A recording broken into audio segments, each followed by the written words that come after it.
నా తల్లిని ఎవరు నిందించినా సరే వాళ్ళని నేను చాలా ఎదురు తిరిగి తిడతాను. నా తండ్రి చేసిన తప్పుకే నాకు ఈ జన్మ వచ్చి ఆడపిల్లగా పుట్టాను. నా తండ్రికి పెళ్లి చేయడం వాళ్ళ తల్లిదండ్రులు చేసినటువంటి పొరపాటు, చదువు ఉద్యోగం లేని మగవాడికి పెళ్లి చేయడం. కాబట్టి ఎట్టి పరిస్థితుల్లో కూడా తల్లినే సపోర్ట్ ఇస్తాడు. తండ్రి మరణానంతరం వచ్చినటువంటి అన్నం తింటున్నటువంటి నిర్భాగ్యురాలనా అదృష్టవంతురాలనా అన్నది భగవంతుడి దృష్టిలో తప్ప మానవులు చెప్పక్కల తీర్పులు. నాకు మానవులు చట్టాలు కోర్టులు ఇచ్చే తీర్పు కాదేమో నా జీవిత కుటుంబం అనేది. కాబట్టి కుటుంబ సమస్యల పరిష్కారానికి కోర్టులు చట్టాలు అవసరం అయింది కాబట్టి వెళ్ళాల్సి వస్తుంది అంతే. కాబట్టి చూడండి, నీతి ధర్మం రుజుమార్గం అన్నాను కాబట్టి ఇవాళ చర్ల సుశీల వృద్ధాశ్రమంలో అన్నం వండుకు తింటున్నాను అంతే. ఎందుకంటే ఆమె అమ్మ ఫ్రెండ్ కాబట్టి కాస్త నిలబడినిచ్చారు. అది నా కష్టార్జిత అన్నం నేను తింటున్నాను. ఇక్కడ తిన్నా అమరావతిలో తిన్నా ఎంత సంపాదించుకుంటే అందులో కొంచెం సోషల్ సర్వీస్ లీగల్ సర్వీస్ ఖర్చు పెట్టి మిగిలిన కొంచెమే అన్నం తింటున్నాను. ప్రభుత్వం నుంచి ఇప్పటివరకు కూడా నాకు ఏ సర్వీసులు రాలేదు. వస్తాయేమో భవిష్యత్తు తెలియదు. 54 ఏళ్ల వయసు, విడాకులయ్యి 18 సంవత్సరాలు అయింది, పెళ్లి మోసం జరిగింది. ఇప్పుడు చూద్దాం, మంచి జరిగితే అప్పుడు తప్పకుండా గవర్నమెంట్ సహాయం ఉంటుంది. నాకు సహాయం చేయలేకపోయినా కనీసం నిర్మల చట్టం చేసి నాలాగా అందరూ ఆడపిల్లల జీవితాలు నాశనం అవ్వకుండా, మోసం పెళ్ళిళ్ళు తాగుబోతులు తగులుకోకుండా ఆపడం కోసం నిర్మల చట్టం. నా చదువు ఎంతైతే అంతే, ఎంత అన్నం పెడితే అంతే సర్దుకుంటాను.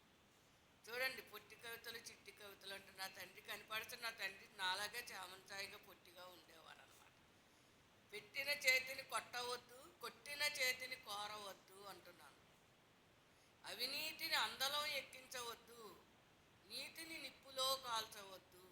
కవితే కానీ ఒకే అనాలిసిస్ వాక్యం. ₹1,00,00,000 కార్లు ఉన్నాయి, మంచి పట్టు చీరలు నగలు కట్టుకు తిరుగుతున్నారు, కడుపులు నిండా అన్నాలు తింటున్నారని వాళ్ళు డబ్బు లేని వాళ్ళని బానిసలుగా పని మనుషులుగా చూసినా కూడా ఆత్మాభిమానం ఉన్నవాళ్ళు కూడా ఉంటారు. వివాహ వ్యవస్థ ఏంటంటే డబ్బు లేదా ఆడది, పాపం పేద ఆడపిల్ల కావాలి. ఎందుకంటే వీళ్ళకి బట్టలు అంటుతాం, ప్యాచ్ పనికి పేదవాళ్ళు కావాలి. మంగళసూత్రం కట్టి పక్కింటికి ప్యాచ్ పనులకు పంపితే ఇప్పుడు డబ్బును మగవాడికి ఇవ్వాలా తాగుబోతుకి ఇవ్వాలా ఆడపిల్లని? ఇందులో నా అన్నయ్యకి పాత్రధారుడు ఎంతవరకు? నా అన్నయ్య వదిలి నా అమ్మకి సహకరించకపోబట్టి నా పెళ్లి మోసం అనర్థం అనేది జరిగిందనమాట. మంచి చేయకపోబట్టి. నెక్స్ట్, అవినీతిని అందలం ఎక్కించవద్దు, నీతిని నిప్పులో కాల్చవద్దు. వీటి మధ్య తేడాలను గ్రహించడంలో సన్మార్గాన్ని వేడవద్దు. నెక్స్ట్, కాకి పిల్ల కాకి ముద్దు, సద్గుణాలు దేశ అభ్యుదయానికి హద్దు.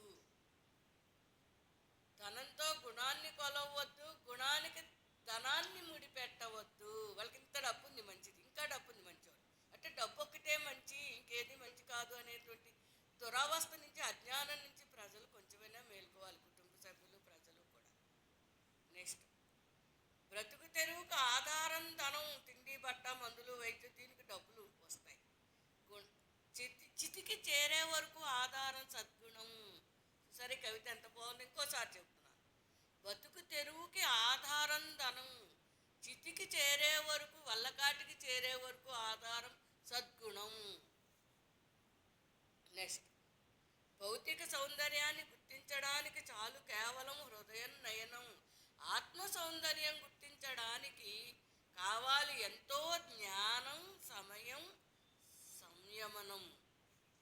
నెక్స్ట్, జిత్తులు మారినక్క జంతు జాతిలో అగౌరవం, కపట కాఠిన్య దుర్మార్గ స్వభావ వ్యక్తి స్వార్థపరుడు మానవ జాతికి ప్రమాదకరం.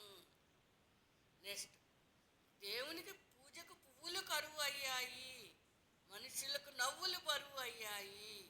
నవ్వులు ఎక్కడి నుంచి వస్తాయి? చావు దెబ్బలు తింటుంటే, చెయ్యని తప్పులకి అది అని చెప్పడం అనమాట. నెక్స్ట్, జీవిత ప్రయాణంలో మలుపు మలుపుకు వలపు నన్ను వెక్కిరించిన నేను గెలుపు గుర్రం ఎక్కుతా, సాహితీ లోకాన్ని జయిస్తా అని రైటర్ ఎందుకు అంటున్నారంటే, పెళ్లి మోసం అయిపోయింది కాబట్టి మొత్తం మనసు విరిగిపోయింది, అయిపోయింది. బ్రాహ్మణులో మగవాడు లేడు, ఒక ఆడదాన్ని పోషించే మగవాడు లేడు. 3 MA LLB చదువుకుని నన్ను నేను పోషించుకుంటున్నాను, అంత ఫర్నిచర్ కొనుక్కుంటున్నాను, ఏదో పడుతున్నాను. తండ్రి మరణానంతరం వచ్చిన అన్నం తింటున్నాను కదా, పాపమో పుణ్యమో, దాన్ని ఇంకేమో గడికి పంచితే అది వాడికి పాపం అంటుకుంటుంది. నెక్స్ట్, కోపం. కోపం ఎందుకు వస్తుంది అంటే, అవమానపడ్డప్పుడు కోపం వస్తుంది. మంచి చేస్తుంటే అవమానాలు చెడులు చేసి ఎదురు తిరిగి హింసిస్తుంటే, కొట్టడం తిట్టడం అవమానించడం హింసలు ఎదురైనప్పుడు కోపం అనేది ఎవరికైనా వస్తుంది. మంచి వ్యక్తుల కోపం తాటాకుపై మంటలా వెంటనే చల్లారుతుంది. నా కన్న తల్లి గారికి వచ్చిన కోపం ఒక్కొక్కరు గంటే అంతే, ఏముండ బతుకు బాగు చేసుకుంటారు. దుష్టుల కోపం రావణాసురుని కాష్టంలా కాలుతూ ఉన్నవారికి మనశ్శాంతి లేకుండా చేస్తుంది. అంటే నా అన్న వదిలు నా మీద నా తల్లి మీద పగబట్టినటువంటి కోపం అనమాట. మేము ఆకలి చావు చచ్చిపోవాలని నా అన్న వదిలిన కోరిక అనమాట. నా పెద్దక్క కూడా వాళ్ళకి సహకరిస్తుంది కాబట్టి నా పెద్దక్క ఇంటికి కూడా వెళ్ళి అన్నం తినడం మానేశాను. ఎందుకు గుర్తించేప్పటికి 48 ఏళ్ల వయసు నిండింది నాకు. మనుషులు ఎలాంటి వాళ్ళు గుర్తించేప్పటికి. నెక్స్ట్ సంబోధన కవిత పేరు. నువ్వు నాకే అక్క చెల్లెలు కాదు, నాకన్నా కూడా ఇంకా కొంతమంది కూడా అక్క చెల్లెలు అన్నదమ్ములు ఇలాగే ఉంటారు. మనుషులు కడుపు నిండా అన్నం తింటే చూసి ఓర్చుకోలేని వాళ్ళు అనమాట వాళ్ళది. నెక్స్ట్ సంబోధన. నువ్వు అనే పదం గౌరవానికి అగౌరవానికి ఒకటే మాట. మన్నన మానవ మనుగడికి ఆధారం. వాక్కు సంపద ద్వారా మనసును జయించవచ్చు. పెడసరపు ధోరణుల ద్వారా ఎదుటి మనసులో మన వ్యక్తిత్వాన్ని దిగజార్చుకోవచ్చు. ధనం ఖరీదు లేని మాట మన్ననలు కొంత లోకం కుటుంబం లోటు చేస్తుంది. తరాల ఆంతర్యం పయనిస్తోంది సహజత్వం లేని కృత్రిమత్వంలోనికి. నెక్స్ట్ ఊహ. కవిత పేరు ఊహ. చక్కగా కవులకి ఇవే ఉంటాయి, వీటితో వాళ్ళ మనసును వాళ్ళు ఉల్లాసం చేసుకుంటారు. నెక్స్ట్ జీవితం నిజంగా ఊహలకందని మధుర స్వప్నంలా జరిగిపోతే ఎంత బాగుంటుంది. వాస్తవంలో అయిపోతున్న శూన్య పరిస్థితుల చేదు నిజాలు మర్చిపోవడానికి. నెక్స్ట్ కవిత మోసబుద్ధులు. ఆకాశంలో నక్షత్రాలు మిలమిలా మెరుస్తూ కనపడుతుంది. నిజాయితీ చంద్రుని ముందు ప్రకాశం ధీటుగా నిలబడలేక అర్ధాంతరంగా ఆరిపోతున్నాయి.